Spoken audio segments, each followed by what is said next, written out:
Half-wave rectifier circuit. Draw two rectangles placed beside each other. The first rectangle must be slightly smaller in size than that of the second rectangle. Draw two parallel lines in between the two rectangles. On the left vertical line of the smaller rectangle, a circle is drawn in the middle of the line. Inside the circle, draw the letter S in a tilted angle. Label it as line voltage from an AC power on the left-hand side of the circle. Rub off the right vertical line of the smaller rectangle and draw a spring connecting the ends of the rectangle.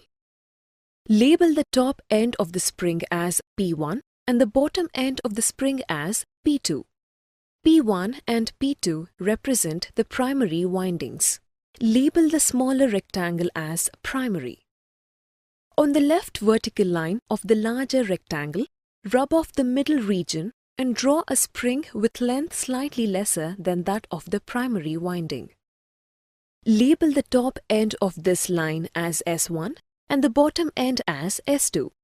S1 and S2 represent secondary windings. Mark secondary at the center of the larger rectangle. Draw a double-headed arrow beside the secondary winding touching both the top and bottom lines of the rectangle with an opening at the center and mark it as VS at the opening.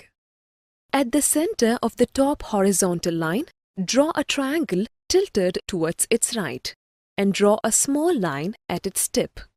This is a diode and mark it as D.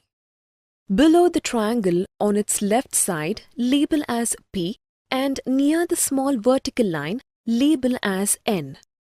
P represents the P side and N represents the N side of the diode. On the right vertical line of the rectangle, draw a resistor with zigzag line. Label as the resistor RL. RL represents the load resistor. Above the load resistor, draw a horizontal arrow facing rightwards and label as VDC. VDC represents the output DC voltage. Extend the right vertical line of the rectangle slightly downwards. At the end of the extended line, draw four horizontal lines, each smaller than the first drawn line, which represents the grounded circuit. In between the P1 and S1, mark as step-down transformer. This completes the drawing of half-wave rectifier circuit diagram.